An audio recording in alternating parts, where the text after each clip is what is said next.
Okay, so my name is Jennifer McConnell. I'm the General Manager with Irish Seed Savers Association. We are a 20-acre farm down in Scariff in East Clare. Our main focus has been, over the last 29 years since we've been in operation, is to create a central store of food, seed and fruit trees so that we have a collection from which we start again if there was a natural disaster, a man-made disaster, which we're currently experiencing kind of great changes in the world, but with COVID and with climate change. So really our work has become more relevant now more than ever. We also provide an education remit so that we actually train other people how to grow and save seed, but also how to work with our biodiversity, how to grow organically, and to try and bring back traditional agricultural skills back into the mainstream. This could be anything from scything to seed saving to orchard management, pruning, anything like that. So we've been doing this work. We have a team of 22 on a board of soon to be 11, which will be quite interesting. Yeah, so it's a phenomenal team. Our main areas that we would focus on would be the conservation of the seed. So we would run the country's public seed bank. We've over 600 varieties of heritage open pollinated seed. So what this means is that heritage differs from native. So native would be that it's indigenous to the island of Ireland. Heritage is that it's seed that has come from elsewhere but adapted to our soil and our climate over the years. So heritage would really be something that we've been growing for a couple of decades at least. Then with regard to the apple tree conservation, we do a lot of research and work on that. So we now have over 180 varieties of heritage apple trees. And again, some of them would have been native to Ireland and some of them would have adapted to our soil and climate from over the generations. So we are doing work with various organisations like the Department of Agriculture's Crop Policy and Evaluation Unit. We would work with the organic section of the Department of Agriculture. We also work with UCD and various other organisations focusing on conservation work. So we are part of a cohort of organisations that help Ireland to fulfil our obligation to the International Plant Genetic Resource Treaty.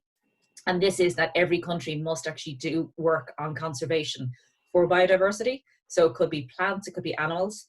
So we're very privileged to be part of this, and we really appreciate all of the support over the years to recognise and support our work.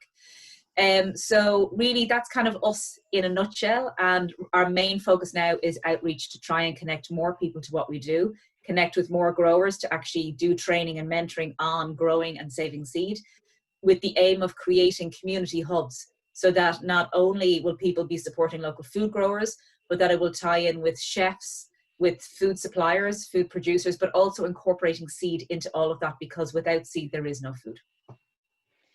Brilliant. Thanks for that overview. And yeah, and you mentioned, I'm really interested in your kind of initiatives in terms of the community outreach and bringing, I've always kind of felt that, like I'm a member of Seed Savers myself for years, and I absolutely just really support and love what Seed Savers do. And I've been down for course and really love getting my Seed Savers seeds every year. And I think apart from maybe 2 things that I'm growing in my garden, I think everything else is coming from Irish Seed Savers. So it's fantastic. So I suppose just to kind of, from the general public's point of view, obviously Seed Savers, it's a membership organisation, and people can join up, pay an annual fee, which is a very modest fee, really, I think.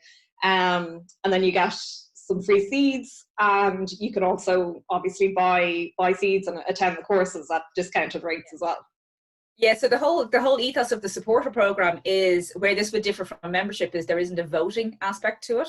Yeah. But with regard to the supportership, is that we have different rates. So we have rates for children, for people that may be retired, or students, individuals, families, community groups, and then organizations. And the whole ethos of this is to try and engage more people to grow seed. But the whole purpose of the open pollinated seed that I'd mentioned is that the open pollinated is that it's true to the parent type. So it means that you can grow your food and the plants from these seed, but then keep some to actually grow on for seed, so that you can then have your own collection, start to develop your own resilience and your own sustainability in growing your own food. So with the supportership, you do get a number of free seeds. It depends on which category, I suppose, of supportership that you're in. You also get 10% discount on the heritage apple trees. And again, by growing these collections in your home, in your community, in your farms, it means that it's actually keeping these collections alive, and it's contributing to our conservation work as well. So it's not just reliant on us down in Scariff to curate the collections, but it's actually ensuring that these are living collections for everybody else to grow and continue on beyond just us.